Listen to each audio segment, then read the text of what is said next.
আমি আমার ছেলের রেজাল্ট নিয়ে খুব বেশি এক্সাইটেড ছিলাম না, কারণ তার পরীক্ষা দেওয়ার ধরন এবং তার বিশ্লেষণ দেখে কিন্তু ধরে নিয়েছিলাম একটা গড়পড়তা রেজাল্ট হবে, সেই জন্য খুব একটা বেশি এক্সাইটেড ছিলাম না।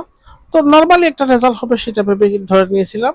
তো আমি কিন্তু প্রতিদিনকার মতো অফিসে চলে গিয়েছিলাম, তার মাও কিন্তু নিজের কাজে চলে গিয়েছিল। তো মনে করছিলাম 12টার নাগাদ হয়তো একটা রেজাল্ট জানতে পারবো, সে আশায় বসেছিলাম আর কি। তো তার আগে কিন্তু খবরটা পেয়ে গেলাম স্কুল থেকেই, তার মায়ের কাছে ফোন এলো যে ছেলে জিপি 5 পেয়েছে।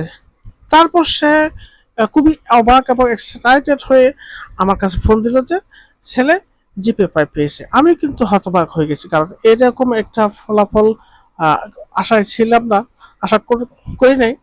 তো যার কারণে যে খবরটা দেওয়া মাত্র কিন্তু আমি অফিসের কাজ ছেড়েই বাসায় চলে আসলাম, আর ছেলেকে নিয়ে সঙ্গে সঙ্গে স্কুলে চলে গেলাম তার মাকে নিয়ে। তো সেখানে তার স্যারদের সাথে দেখা সাক্ষাৎ করলাম, স্যারদের কাছ থেকে ছেলের জন্য আরো দোয়া আশীর্বাদ যাই বলেন এটা চেয়ে নিলাম। আর খুবই আসলে আনন্দিত এবং এক্সাইটেড হয়ে খুব তাড়াতাড়ি মিষ্টি না নিয়েই কিন্তু স্কুলে ঢুকে পড়েছি।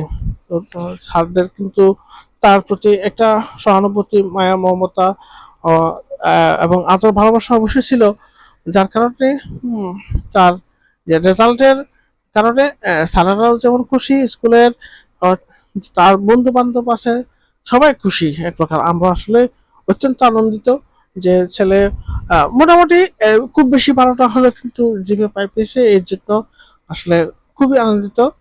আর স্কুলের গতবারের রেজাল্ট যেটা ছিল তার তুলনায় এই বছরের 2026-এর রেজাল্ট স্কুল অনেক অনেক অনেক বেশি ভালো করছে, কারণ এখানে এই বছর 6 জন A+ পেয়েছে, এবং প্রায় যেখানে চট্টগ্রাম বোর্ডে 62 দশমিক সামথিং যে পাশের হার, সেখান থেকে ছাড়িয়ে এই স্কুল 83%-এর বেশি স্কুল থেকে পাশ করছে। এই কারণে স্কুলের শিক্ষক, সম্মানিত প্রধান শিক্ষক সবাই অত্যন্ত খুশি এই রেজাল্ট দেখে।